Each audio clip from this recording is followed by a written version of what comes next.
देश के नाम संदेश में पुतिन के मकसद को साफ पढ़ा जा सकता है।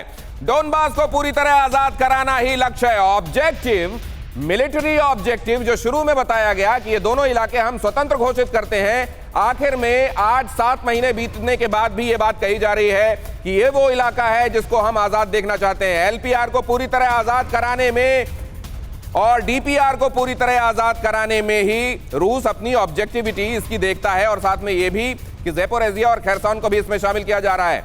ये अहम बात देखिए, और यहीं पर रेफरेंडम किया जा रहा है, जिसकी बात पीके घोष सर कह रहे थे कि अगर रेफरेंडम के बाद वहां पर यह पता चलता है कि जनता यहां रूस के साथ रहती है। एक अहम बात आपको यह भी बताता चलूं कि खार्किव से जब वहां फौज रिट्रीट कर रही थी तो बहुत सारे लोगों ने डोंट गो रशिया के नारे भी लगाए थे। इसका मतलब यह है कि वहां भी बहुत सारे रशियन सिंपैथाइजर्स रहते हैं। इस बात को जरा समझते हैं जनरल विशंभर।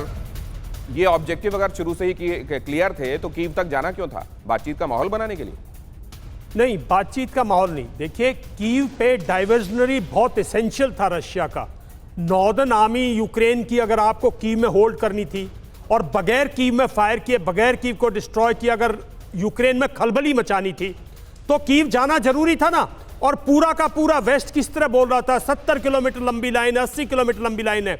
देखिए, रशिया ने किसी टाइम पे कीव के हार्ट में कहीं पे भी कोई फायरिंग नहीं की, कोई स्ट्रेटेजिक फायरिंग नहीं की, और वरना उस तरह के टैक्टिकल सिंबल्स आते ना, उस तरह की फोर्स होती, फिर कीव फोकस फोर्स होती। कीव फोकस फोर्स नहीं थी, वो एक डाइवर्जनरी था। 64 किलोमीटर लंबा काफिला किस चीज को फोकस वो डाइवर्जनरी था। उसमें देखिए, उसमें जितना उनको जहां तक जाना था, जितनी देर फोर्स को होल्ड करना था यूक्रेनियन को, जितना पूरा का पूरा यूक्रेन खलबली मच गया साहब, पूरी की पूरी एकदम से जाके पूरे रिफ्यूजीज घुस गए।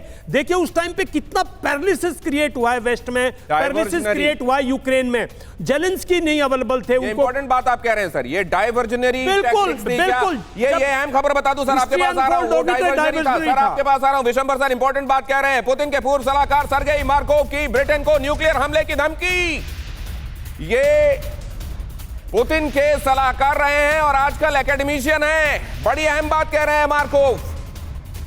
ब्रिटेन अगर रूस के खिलाफ खड़ा रहा तो लंदन में एटमी हमला, कहा मार्कोव ने। यूक्रेन के खिलाफ एटमी हमले का हमारा कोई प्लान नहीं, मार्कोव ने कहा। यूक्रेन के खिलाफ एटमी हमले का कोई प्लान नहीं, लेकिन अगर वेस्ट इसी तरीके से खड़ा रहा तो ब्रिटेन के ऊपर एटमी हमला हो सकता है। मार्कोव ये बात कह रहे हैं, बहुत इंपॉर्टेंट बात। पुतिन के पूर्व सलाहकार, मतलब वो जानते हैं कि पुतिन के दिमाग में क्या चल रहा है, और उनकी तरफ से ये बात आना, महेश सचदेव सर, ये गंभीर है कि नहीं? दिनेश जी, इसमें मैं दो कोण लाना चाहूँगा। एक तो जो हो रहा है उसको आप एक सर्ज की तरह से देखिए। ठंड आ रही है, तेल और गैस की किल्लत होने वाली है, वेस्टर्न यूरोप जो है वो रिसेशन में जाने वाला है, और इस समय अगर जैसा आपका शीर्षक है अड़ी की परिस्थिति हो जाती है तो हो सकता है कि पश्चिम यूरोप के देशों में से कुछ टूट जाएं। ये एक तरफ ये है।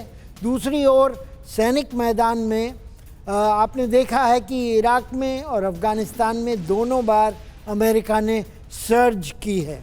इराक में वो सर्ज सफल हुई और अमेरिका अपने जो भी उसके लक्ष्य थे वो प्राप्त कर पाया। तो इसको अफगानिस्तान में नहीं सफल हुई और अमेरिका को वहां से जाना पड़ा। राइट। इसी तरह की सर्ज एक अचानक ऐसा अपना बल दोहराना, दुगना कर देना, ये एक तरह से सर्ज की तरह देखा जाना, इसको अब सर्च की तरह देखा जाना चाहिए। अहम खबर देखिए, पुतिन के बयान पर जर्मनी का रिएक्शन।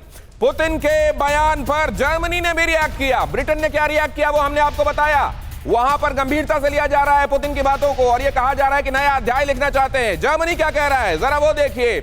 वहां पर वाइस चांसलर ने क्या कहा है, पुतिन को अपनी महत्वाकांक्षा छोड़नी होगी। इनफैक्ट ये चांसलर ने कहा है। देखिए ओलाफ शोल्ज क्या कह रहे हैं पुतिन के बयान पर। ये जर्मनी का रिएक्शन है, और ये वो कंट्रीज हैं जिनको ये समझा जा रहा था कि रूस को लेकर कंपैरेटिवली सॉफ्ट हैं। यूक्रेन के खिलाफ पुतिन युद्ध नहीं जीत सकते, पुतिन को अपनी महत्वाकांक्षा छोड़नी होगी। ओलाफ शोल्ज ये बात कह रहे हैं, पुतिन को अपने एम्बिशन को छोड़ना होगा। जो लोग पुतिन को जानते हैं, पुतिन कुछ भी कर सकते हैं, लेकिन जो कन्विक्शन के साथ जिस बात पर वो भरोसा करते हैं वो छोड़ नहीं सकते। ऐसे में ओलाफ शोल्ज की तरफ से ये बात आना जनरल विशंबर बहुत जल्दी से इसको डिकोड कीजिए प्लीज। देखिए स्पष्ट है, जर्मनी जो है ये सब एक अपना नैरेटिव बिल्ड कर रहे हैं कि हम स्केर्ड नहीं है, हमारी पॉपुलेशन जो है वो उसमें हड़बड़ी नहीं मची हुई, हमारी इकोनॉमी ठीक है। जैसे एम्बेसडर साहब ने कहा, वेस्ट में आज के दिन जो यूरोप है, मेनलैंड है, वो रिसेशन की तरफ बढ़ रहा है, वहां पॉपुलेशन में हड़बड़ाहट है। तो ये सब उसको कंट्रोल कर रहे हैं क्योंकि पुतिन ने अपना मैसेज बिल्कुल क्लियर डिलीवर कर दिया। अब उसके कमांडर्स और उसकी आर्मी उसको कन्वर्ट कर पाएगी या नहीं, वो देखने का। ये जो बात कही जा रही है, समझिए जनरल विशंबर जिस बात को आपको समझा रहे हैं कि ओलाफ शोल्ज, आपको लग रहा होगा कि ये पुतिन के लिए मैसेज है, नहीं, वो अपनी डोमेस्टिक ऑडियंस को मैसेज दे रहे हैं, लग रहा होगा आपको, ये महत्वपूर्ण है, समझिए।